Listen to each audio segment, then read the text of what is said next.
If the water stops flowing to your floor tomorrow, your high-rise apartment becomes a biological hazard in less than 48 hours. Stop wasting money on overpriced emergency sanitation kits that take up your limited closet space. You can't flush your way out of a grid collapse, so listen to find out how to handle bathroom emergencies when the water stops. Security isn't a luxury, it's a strategy. Welcome to Prepping for the Urban Woman, where I empower the modern woman to take command over her future. I'm Lynn Jordan, the Urban Lady Prepper. From solo apartment living to managing a household in a crisis, I provide the roadmap for practical, urban-focused emergency readiness. While I specialize in the female perspective, the mission is universal: total preparedness for everyone. Let's dive in. Oh, before I begin, I have an announcement I can't wait to share. My first book, Urban Ready: The Essential Guide to Safety, Security, and Self-Reliance for Solo Women and Single Moms, is now available. Most prepping advice is for people with bunkers and 40 acres. This book is for us. Whether you're a single mom in a townhouse or a solo woman in a high-rise, I've packed nearly 100 episodes and countless blogs into one essential guide. To celebrate through the end of March, you can grab the guide for just $19. That's $6 off the regular price. Grab yours at urbanladyprepper.com/shop. I'll also provide a link in the description. Now, 2 episodes ago, I spoke about an EMP taking the grid down. Imagine that has happened and you're on the 15th floor. You go to wash your hands, nothing. You try to flush, and water just sits there. Here's the nightmare scenario nobody tells you about apartments. If the people on floors 16 through 30 keep trying to flush the toilets while the pumps are dead, all that material has to go somewhere. And somewhere is usually the lowest point of least resistance. If you're on a lower floor, that could be your guest bath. If the water stops tomorrow, your apartment becomes a biological hazard in under 48 hours. But don't move out just yet. In this episode, we're mastering the Sawdust dry toilet system. We're turning your urban sanctuary into a hygiene fortress, bypassing the expensive gimmicks and learning the systems that actually work in 600 square feet. Here is the high-rise reality check: why you can't wait it out. Most people think, I'll just use the toilet and pour a bucket of water in to force a flush. Stop right there. I get it. Usually, if your water is off, that works. However, if the main sewer line is blocked or the city stations are offline, you're just pressurizing a pipe that is already full. You risk a backflow incident that will ruin your flooring and your health. And those blue chemical camping toilets? They're okay for a weekend in a tent or an emergency while traveling, but in a small apartment, those chemicals are toxic to breathe long term. They're expensive, and they don't actually break down waste. They just pickle it in perfume. I know that's gross. But anyway, we're moving from the panic flush to a self-contained biological system. This is how you stay civilized when the infrastructure fails. Let's build your kit. You don't need a $500 composting toilet. You need a trip to the hardware store. Number 1, the vessel. 2 5-gallon buckets. Why 2? Well, 1 is for the throne, and the second is to store your cover material so it stays dry and easy to grab. Number 2 is the liners. No pun intended. You don't use kitchen trash bags. You want 6mm industrial contractor bags. They are puncture resistant. If a bag leaks in a high-rise, your day is ruined. The comfort factor is next. You can buy a luggable loose snap-on seat, but here's a pro tip for my budget preppers. Take a pool noodle, cut it to the circumference of the bucket rim, slit it down the middle, and pop it on. It's comfortable, and when you put the bucket lid over it, it creates a decent vapor seal. 4 is the double bag technique. always have a backup liner already inside the bucket. If the primary bag fails during removal, you have a safety net. Next is mastering the sawdust cover, the separation rule. Here is the science of smell. Why do outhouses smell like outhouses? Because urine and solids are mixed together.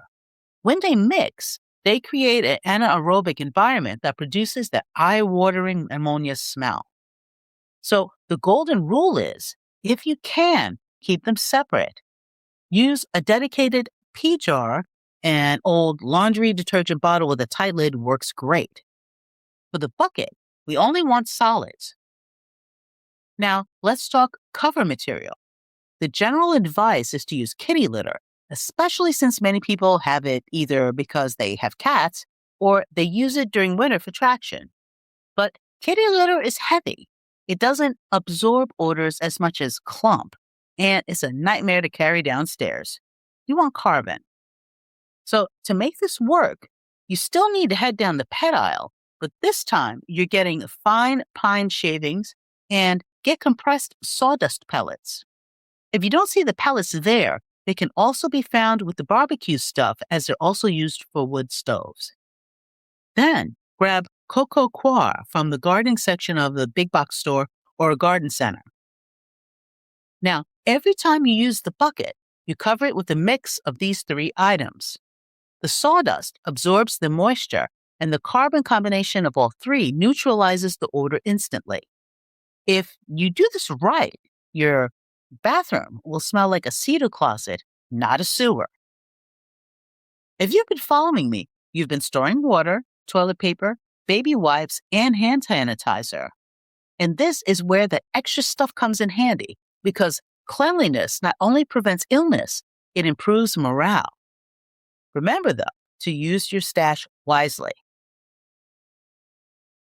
Well, while no one likes to talk about poo buckets, but if this information is making you realize the fragility of our systems and inspiring you to be better prepared for any emergency, do me a favor, hit the like button and share this video.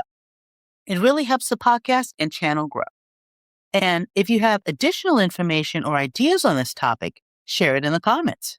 The prepping community is all about sharing what we know, and your idea could be a game changer for someone else. And of course, if you want more tips on how to feel empowered and prepared, make sure you subscribe and follow me on the socials. Thanks. Okay, so you've got your makeshift toilet figured out. Now, if you're wondering where you're going to put those bags, they're going to a designated area we're calling the hot zone and mastering the Gooseneck seal. In a small apartment, you need a hot zone protocol. Usually, this is your secondary bathroom or a closet. So, when bag is about a third full, and you don't want to let it get too heavy, remember, you have to carry this. You need to seal it effectively. So, we'll use the gooseneck method. The first step is to twist the top of the bag tightly into a rope. The second step is to fold that rope over on itself to create a loop. The third step is to duct tape that loop tight.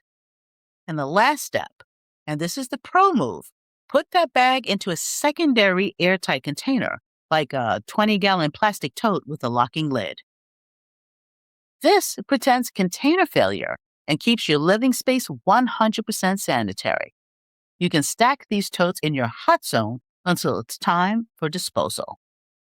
Yes, disposal, because eventually you have to get rid of it. But you can't just throw 6 ml bags out of the window. Please don't be that neighbor. Remember the expression, not having a pot to pee in or a window to throw it out? Yeah, people used to literally do that. If it sounds gross and unsanitary, it was and still is. Don't do it. For us ladies, this also means staying on top of the monthly. Regardless of the product you use, you still have to dispose of that too. If you, like me, keep those plastic bags from the store, this would be the best use for them. If the product comes in any packaging that can be resealed, Don't throw that packaging out. I would use the gooseneck seal for this as well. In a long-term grid-down scenario, the trash chutes will be backed up and you probably won't be able to fit a dust bunny in the room it's in. You need a discreet exit strategy. The rolling luggage technique is when you put your sealed bags inside a hard shell rolling suitcase. You look like you're just going on a trip, but you're actually transporting waste to a designated community collection point or a deep trench site. Or you could man the night shift, which is to move waste during low light hours to maintain your privacy and security.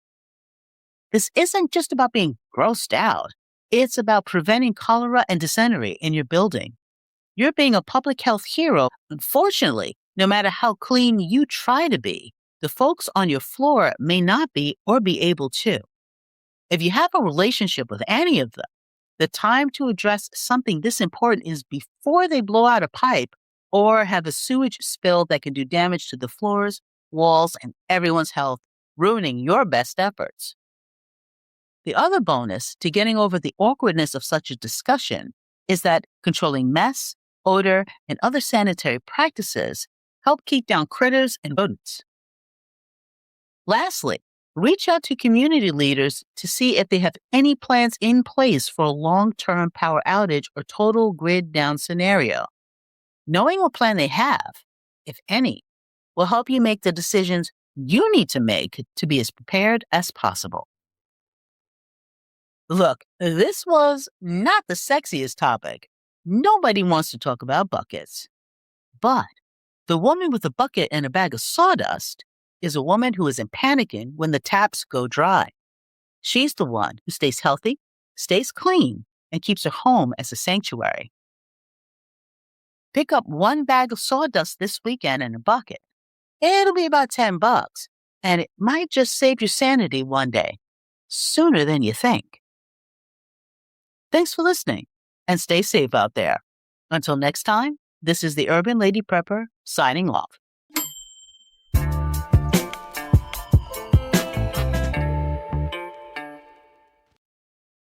I'm sure I've given you some things to think about as you go through the upcoming week.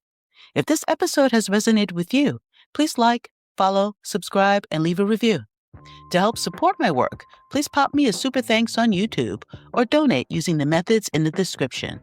Visit my website at urbanladyprepper.com for playable blogs and additional information. I appreciate your time with me. Stay safe, stay sharp, and be ready.